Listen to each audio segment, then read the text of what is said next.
Fala galerinha mentorizada, voltamos falando aqui do artigo 129 do Estatuto da Criança e do Adolescente, daquilo que diz respeito às medidas que são pertinentes aos pais, né, que são aplicáveis ali aos pais. Vamos ver o que diz o texto do ECA? São medidas aplicáveis aos pais ou ao responsável legal, né? O que pode se aplicar aos pais? O encaminhamento a serviços e programas oficiais e comunitários de proteção, apoio e promoção da família. Foi o caso lá que eu mencionei da jovem que teve seu filho no ônibus e aí o conselheiro, né, o conselho tutelar, fez esse encaminhamento a serviços e programas oficiais aí. Inclusão no programa oficial comunitário de auxílio, orientação e tratamento de alcoólatras. Então pode ter de dependentes químicos, né? Você tem que incluir esse pessoal aí para poder ter um apoio, né, psicológico, um apoio de desintoxicação, enfim. Encaminhamento a tratamento psicológico ou psiquiátrico, dependendo se os pais sofreram algum transtorno, né, psicológico, psiquiátrico, tem que encaminhar, né? Encaminhar cursos ou programas de orientação também, é importante. Tem que buscar colocar esses pais na linha. Ainda tem mais, tá, gente? Não é só isso não. Vamos ver o quinto aí. Obrigação de matricular o filho ou pupilo, né? Acompanhar sua frequência e o aproveitamento escolar. Ainda é uma medida aí. Cabe, é obrigação aí dos pais fazer isso aí. A obrigação de encaminhar a criança ou adolescente ao tratamento especializado. Pode também receber aí uma advertência, pode perder a sua guarda, pode ter a destituição se for um tutelado, né? Pode ter a suspensão ou destituição do pátrio poder. Esse termo ele foi substituído. Agora a gente usa lá no ECA, aparece o termo poder familiar, tá? Você pode ter suspenso aí ou ser destituído desse poder familiar. Os pais podem perder esse poder familiar previsto em lei. Essa expressão ela foi substituída pela lei 12.010 de 2009, tá? Então ela passa a vigorar não mais como pátrio poder, mas sim como poder familiar. Beleza? Espero que você esteja gostando desse conteúdo aqui do ECA. Aproveita que você está por aqui, dá uma pausa depois aqui no vídeo, siga nosso Instagram, acesse o nosso site, baixe os materiais gratuitos que eu deixo sempre disponível lá no nosso site do Mentorizar.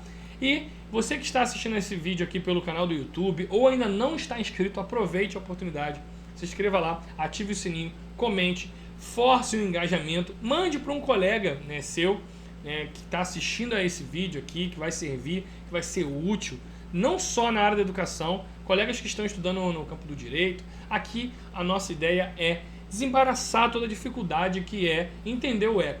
Para muitas pessoas o ECA é uma legislação muito complexa e que tem muitos pormenores. Então a gente tentou buscar uma melhor forma de passar esse conteúdo. Eu estou passando para vocês como eu gostaria de ter aprendido o ECA, tá bom? Então é isso, a gente segue aqui. Vamos lá. Artigo 130.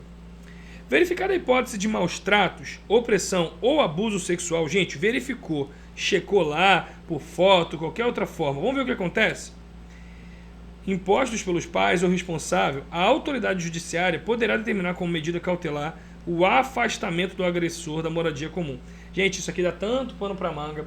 A galera estava discutindo sobre isso aí, né? E, em alguns casos acontece da justiça, infelizmente, deixar o agressor ficar com as crianças. Gente, imagina só, foi checado ali, verificou a hipótese de maus tratos. E aí opressão ou abuso sexual. Teve um maltrato ali, não cuidou direito. Teve uma opressão, teve abuso sexual. E essa criança ou adolescente ainda vai permanecer com o abusador? O seu algoz? Não, né? Então tem que ter um afastamento desse agressor aí. Da moradia comum desse agressor. Nem vai morar, não vai ficar com a avó, com o tio, com o primo, mas tem que afastar do agressor, né?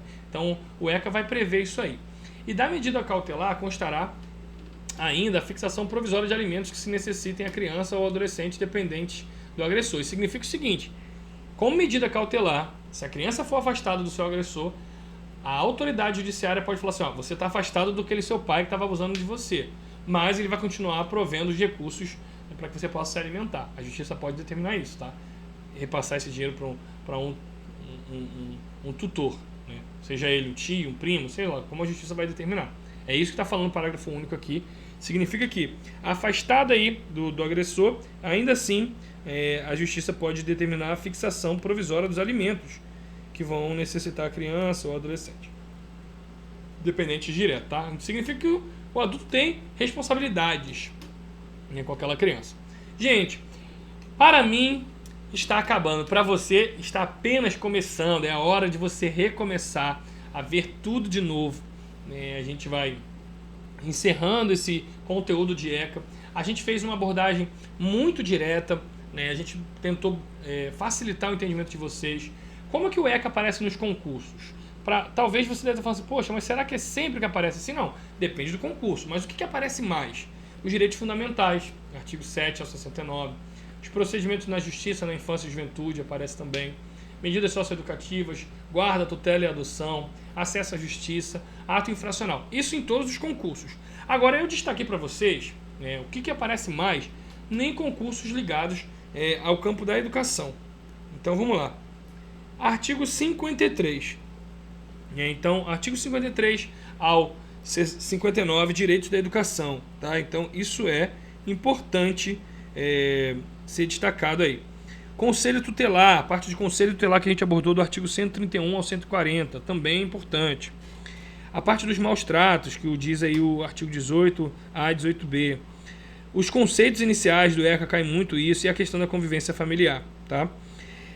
Para profissionais da área educacional, né, esses são os dispositivos preventivos e de vigilância para identificar e lidar com as situações, né, diversas aí, em estágios iniciais, bem como aqueles relacionados à estrutura familiar mais saudável, né, e são os mais cobrados, tá, gente?